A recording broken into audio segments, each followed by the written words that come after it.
नमो भगवते वासुदेवाय। अथ पंचदशो अध्याय। श्री भगवान उवाच। ऊर्ध्वमूलम अधःशाखम अश्वत्थम प्राहु अव्ययम छदांसी यस्य पर्णानि यः तम वेद स वेदवित्। श्री भगवान बोले, ऊपर मूल वाले और नीचे शाखा वाले अश्वत्थ को अव्यय कहते हैं। वेद जिसके पत्ते हैं उसे जो जानता है वह वेदज्ञ है। योगीराज उवाच।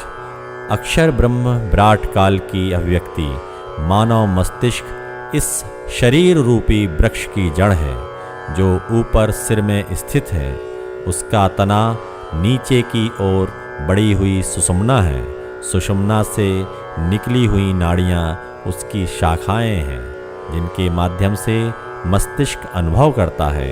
इन शाखाओं में कामनाओं के पत्ते लगे हुए हैं। शरीर रूपी वृक्ष अव्यक्त काल की श्रेष्ठतम अभिव्यक्ति है और मस्तिष्क का आधार होने से स्वयं के भीतर विराट अविनाशी काल चेतना सजोए हुए हैं। यही कारण है कि विनाशशील होते हुए भी शरीर की सीमाओं में सीमित चेतना वाले व्यक्तियों को यह अविनाशी सा लगता है। जो व्यक्ति शारीरिक अभिव्यक्ति को पूरी तरह समझकर योगाभ्यास द्वारा मस्तिष्क की विराट चेतना को जागृत कर सका है वह महान व्यक्ति ही ज्ञानी कहा जाता है।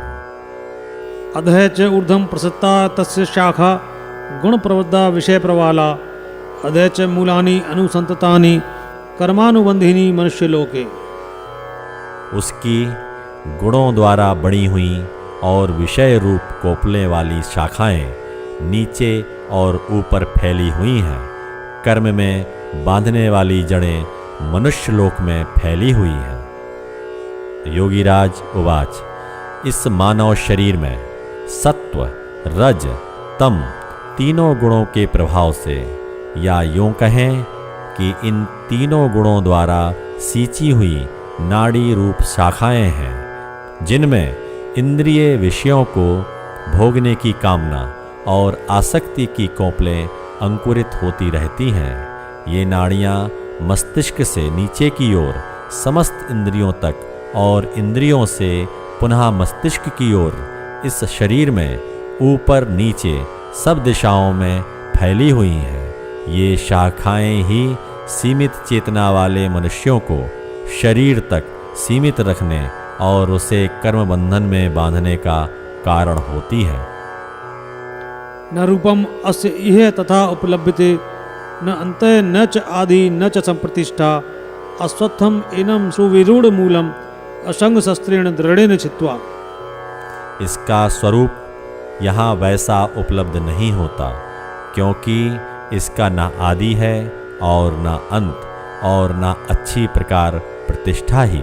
इस दृढ़ जड़ों वाले अश्वत्थ को दृढ़ वैराग्य के शस्त्र के द्वारा काटकर। योगीराज उवाच। सीमित चेतना वाले मनुष्य शरीर रूपी वृक्ष में लगे हुए कामनाओं और आसक्ति रूपी पत्तों तक ही सीमित रहते हैं। इस सीमितता के कारण शरीर का आधार लेकर व्यक्त होने वाले मस्तिष्क की अनंत सुप्त चेतना का आभास वे नहीं पा पाते। शरीर तक ही सीमित चेतना रहते हुए भी शरीर की सीमाओं का प्रारंभ और अंत नहीं जान पाते। जो महापुरुष सत्व गुण की वृद्धि होने पर शरीर में सीमित स्वयं की विराटता का आभास पाते हैं वे स्वयं की विराटता को जागृत करने के लिए पुरातन योग विद्या का किसी ब्रह्मज्ञ गुरु द्वारा उपदेश पाकर दृढ़ योगाभ्यास करते हुए शरीर की सीमाओं से ऊपर उठ मस्तिष्क की संपूर्ण चेतना को चैतन्य कर मस्तिष्क को व्यक्त करने वाले अव्यक्त काल को तत्व से जानने के लिए प्रेरित होते हैं। तत्पदम तत्परिमार्गतव्यम यस्मिन् गताः न निवर्तन्ति भूय तम एव च आद्यम पुरुषम प्रपद्ये यत प्रवृत्ति प्रसता प्राणी।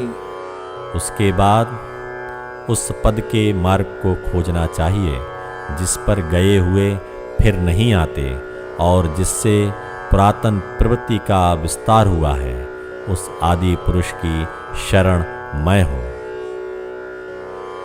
योगीराज उवाच।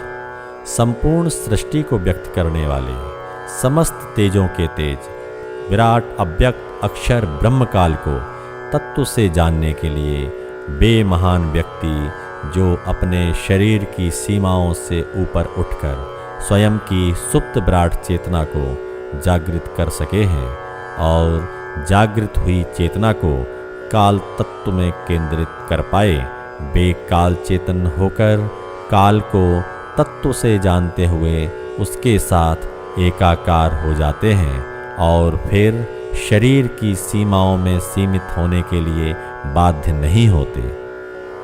निर्माण मोहा जित संग दोषा अध्यात्म नित्या विनिवृत्त कामा द्वंद्व विमुक्ता सुख दुख संज्ञ गच्छन्ति अमूढ़ा पदम अव्ययम तत्।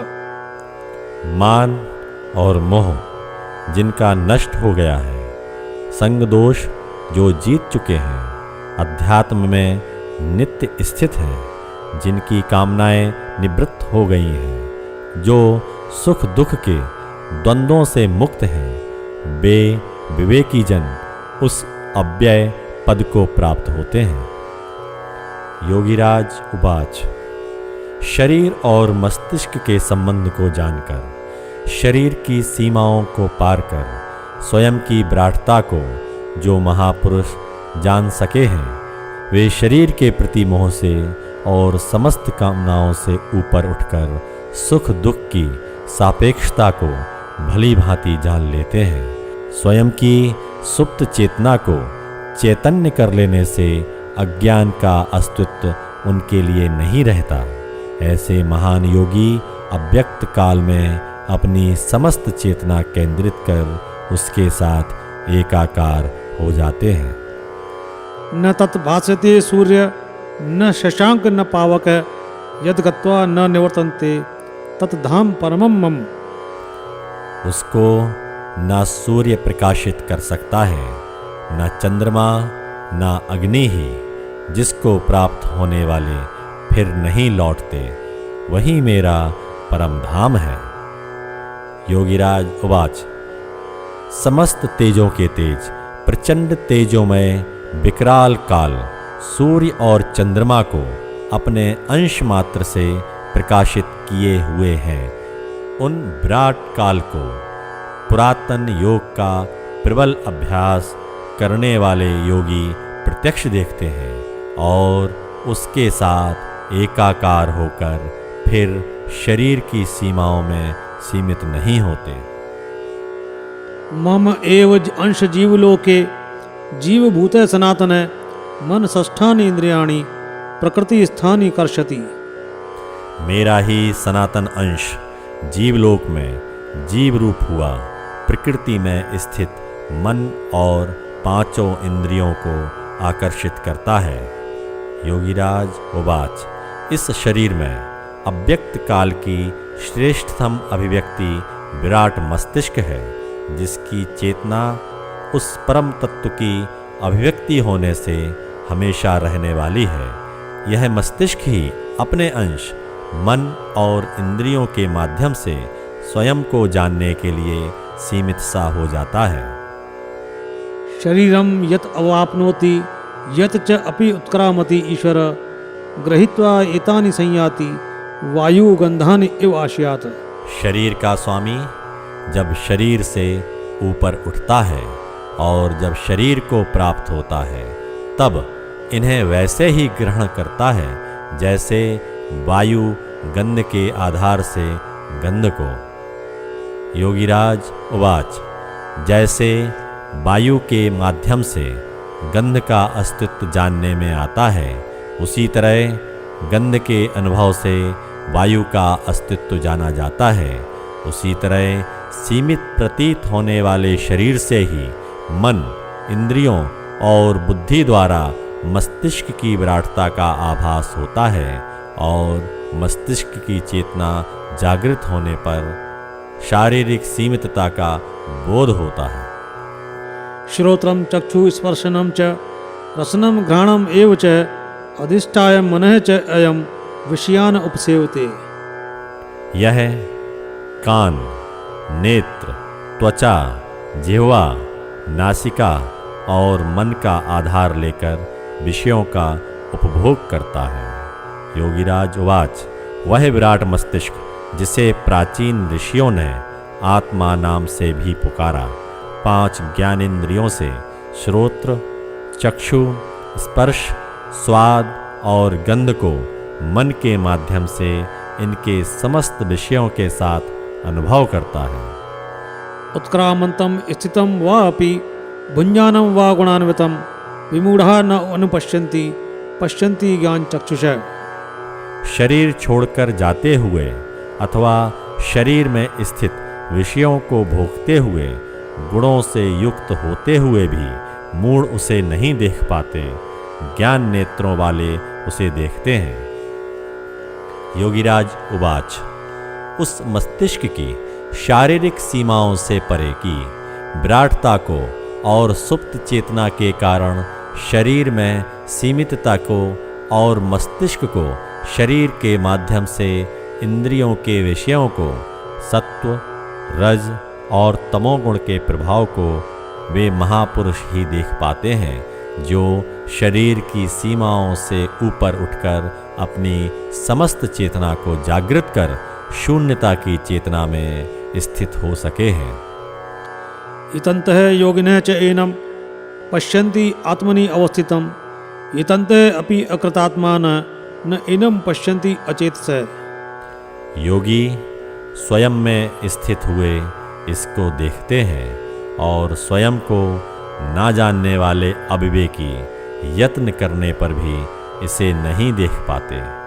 योगीराज उवाच, स्वयं के विराट मस्तिष्क की सुप्त चेतना को योग कर्म से जागृत कर लेने वाले योगी स्वयं को जानकर स्वयं को व्यक्त करने वाले अव्यक्त तत्व को जान जाते हैं। इनसे विपरीत सामान्य व्यक्ति जो अपने मस्तिष्क की क्षमताओं को जागृत करने का प्रयास नहीं करते, वे स्वयं में निहित स्वयं के मस्तिष्क की ही विराट चेतना को नहीं जान पाते। यत आदित्यगतं तेज जगत भास्यते अखिलम यत चंद्रमसि यत च अग्नौ तत तेज विद्धि मामकम। सूर्य में स्थित जो तेज समस्त जगत को प्रकाशित करता है, जो चंद्रमा में है, जो अग्नि में है, उस तेज को तुम मेरा ही जानो। योगीराज उवाच, जो महान व्यक्ति प्रबल योगाभ्यास करते हुए समाधिस्थ होकर स्थित प्रज्ञ हुए, वे जान सके कि वह प्रचंड सूर्य के समान वर्ण वाला काल का महान तेज ही सूर्य और चंद्रमा के तेज को व्यक्त करने वाला है, अग्नि में स्थित है और समस्त जगत को व्यक्त करने वाला यह महान तेज ही है, जो इस जगत के दृश्यमान होने का कारण है। यह तेज ही काल चैतन्य महापुरुषों के मस्तक के चारों ओर स्वर्णिम प्रभा मंडल के रूप में देखने में आता है। गाम आविश्य च भूतानि धारयामि अहम ओजसा पुष्णामि च औषधि शर्वा सोम भूत्वा रसात्मक। और मैं पृथ्वी में आवेशित होकर अपने ओज से समस्त प्राणियों को धारण करता हूँ, रसात्मक सोम होकर समस्त औषधियों को पुष्ट करता हूँ। योगीराज उवाच, वह अव्यक्त परम अक्षर ही ब्रह्मांड के समस्त ग्रह नक्षत्रों की गति और उनके जीवन का आधार है। वे पृथ्वी रूप में अपने तेज से समस्त प्राणियों को धारण करते हैं। वे अव्यक्त काल ही समस्त रसों के रस होकर संपूर्ण औषधियों को व्यक्त करते हैं। अहम वैश्वानरः भूत्वा प्राणिनाम देहम आश्रित है प्राणापान समायुक्त है पचामी अन्नम चतुर्विधम। मैं प्राणियों की देह में स्थित वैश्वानर होकर प्राण और अपान से युक्त 4 प्रकार के अन्न पचाता हूँ। योगिराज उवाच वे अव्यक्त काल वासुदेव ही समस्त मनुष्यों के हृदय में स्थित होकर प्राण और अपान के माध्यम से संभव होने वाले 4 पुरुषार्थों धर्म, अर्थ, काम और मोक्ष को भोजन के रूप में ग्रहण करते हैं। सर्वस्य च अहम हृदय सन्निविष्ट मत् स्मृति ज्ञानम अपोहनम च वेदे च सर्वे अहम एव वेद वेदांत कृत वेदविद एव च अहम। मैं सबके हृदय में स्थित हूँ। मुझसे ही स्मृति, ज्ञान और दोनों का लोप होता है। ज्ञान द्वारा मैं ही जानने योग्य हूँ। वेदांत का कर्ता वेदविद मैं ही हूँ। योगिराज उवाच वे अव्यक्त अक्षर काल ही समस्त व्यक्तियों के हृदय में वासुदेव होकर विराजमान है। वही मस्तिष्क को व्यक्त करने से स्मृति में सुरक्षित समस्त ज्ञान दुविधा से मुक्त कर देने वाला विवेक, जानने योग्य, जानने वाला और जानने का परिणाम है। वे काल ही कालांतर में समस्त ज्ञान और स्मृति के लुप्त होने का भी कारण होते हैं। दो इमो पुरुषे लोके क्षर च अक्षर एव च क्षर सर्वाणि भूतानि कूटस्थ अक्षर उच्यते। संसार में क्षर तथा अक्षर ये 2 ही पुरुष हैं। समस्त प्राणी क्षर हैं और कूटस्थ ही अक्षर कहा जाता है। योगिराज उवाच दृश्यमान जगत में 2 प्रमुख अभिव्यक्तियां देखी जाती हैं। एक तो विराट मस्तिष्क की चेतना का आधार शरीर जो सीमित होने के कारण नाशवान है, और इस सीमित शरीर में उसे व्यक्त करने वाले वासुदेव जो समस्त प्राणियों के हृदय में वास करते हैं, जो सनातन अविनाशी होने से योगियों द्वारा कूटस्थ अक्षर कहकर पुकारे गए। उत्तम पुरुष तो अन्य परमात्मा इति उदाहृत्य ये लोकत्रयम अविश्य विवर्थी अव्यय ईश्वर है। उत्तम पुरुष तो अन्य है जो परमात्मा कहा जाता है और जो तीनों लोकों में प्रविष्ट होकर सबको धारण और पोषित करता है। योगिराज उवाच इन दोनों पुरुषों से परे वह अविनाशी अव्यक्त काल उत्तम पुरुष विद्यमान है, जो होते हुए भी नहीं होता, जो समस्त लोकों को व्यक्त कर उन्हें धारण भी करता है। उसे काल चैतन्य महापुरुष तत्व से जानते हैं। यस्मात् शरम अतीत अहम अक्षरात् अपि च उत्तम अतः अस्मि लोके वेदे च प्रथित पुरुषोत्तम। क्योंकि मैं क्षर से परे हूँ और अक्षर से भी उत्तम हूँ, इसलिए मैं लोक में तथा वेदों में पुरुषोत्तम नाम से प्रसिद्ध हूँ। योगिराज उवाच काल चैतन्य व्यक्ति जानते हैं कि वह अव्यक्त काल नाशवान प्रतीत होने वाले इस दृश्यमान जगत से परे है। शून्यता की चेतना में ओतप्रोत उस चैतन्य शून्यता से भी परे है। प्रबल योगाभ्यास द्वारा काल चेतन हुए महान योगियों ने उनके विराट स्वरूप को प्रत्यक्ष देखकर उन्हें पुरुषोत्तम नाम से पुकारा। यह माम एवं असमूढ़ जानाति पुरुषोत्तमम सह सर्ववित भजति माम सर्वभावेन भारत। भारत जो मोह रहित होकर मुझ पुरुषोत्तम को जानता है, वह सर्वज्ञ सब प्रकार से मेरी ही आराधना करता है। योगिराज उवाच जो महापुरुष योग कर्म द्वारा शरीर की सीमाएं पार कर स्वयं के मस्तिष्क की अनंत चेतना को जागृत करके उसे अव्यक्त काल तत्व में केंद्रित कर काल की कृपा से उन्हें प्रत्यक्ष देखकर उन्हें तत्व से जानते हुए काल चेतन हो जाते हैं।